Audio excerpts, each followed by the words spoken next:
The problem goes, how many positive numbers less than 500 are divisible by 3 but not by 5? So how do we do this?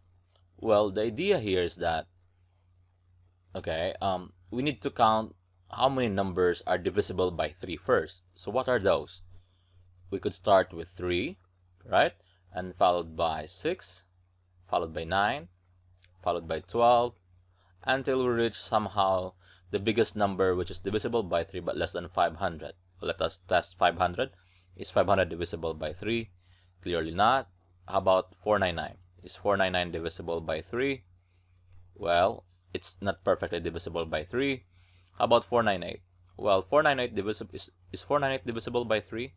Let's check. 1, you have a 3, a 19, a 6, an 18 here, an 18, a 6. Okay, so, well, 498 is still, 498 is the largest number which is divisible by 3.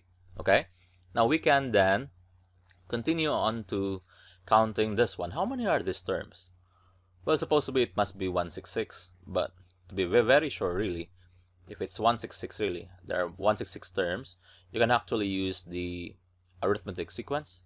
AN is equal to A1 plus DN minus 1. In this case, the nth term is 498. We're trying to count, this is in the how many term. A1 is 3. The common difference here is 3. Okay, meaning you add a 3 to get a 6, add another 3 to get a 9, and you have n minus 1 here. So if you do the math, this will then turn into 498 minus 3, that will be 495, okay, and divide that by 3, you get what's 495 divided 3? Well, it is here, you have a 1, and then you have a 3, a 19, you have a 6, an 18, and a 15, you have a 5. So you get a 165 is equal to n minus 1, and therefore you can say that n is 166, meaning there are 166 terms, or there are actually 166 numbers which is divisible by 3 and less than 500. Now, how about those numbers that are divisible by 5? Because according to the problem, we should not count those numbers that is also divisible by 5. Divisible by 3 but not by 5. So let us try to count first now how many numbers are both divisible by 3 and 5. And how do we think about that? Well, it could be thought of really as what? It could be thought of these numbers are divisible by 15. Okay?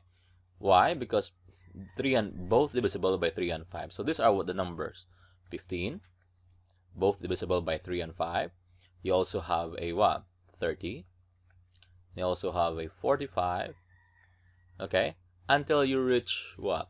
What are these numbers both divisible by the maximum number? Well, I think 495.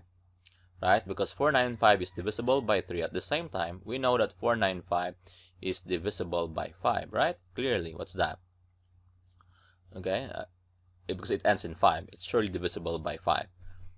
Okay, now, so the last thing here will be 495. And if we want to know what is this number, what is the, how many numbers are this that is both divisible by 5 and 3, which means divisible by 15, we can simply do the same formula. AN is equal to A1 plus D times n minus 1. Okay, and then what we do is we plug in values. 495 equal to A1 is 15, the common difference is 15, n minus 1. 495 minus 15, that's what? 400, what is that? 495 minus 15, 480, right? I hope so. 480 equal to 15 times n minus 1, and we do 480 divide 15. I'll have here a 3, and I have a 45, and I have here a 3, got a 2. Okay, so this must be 32 equal to n minus 1. So therefore, n here is equal to 33. So there are 33 terms here. Okay? So there are 33 numbers which is both divisible by 3 and 5. And therefore, to answer this question, how many positive numbers less than 500 that are divisible by 5 but not by divisible by 3, I mean, but not by 5? We subtract 166 minus 133, and the answer to that question will be 133. 166 divided by 33 will be 133 numbers. So this is our answer.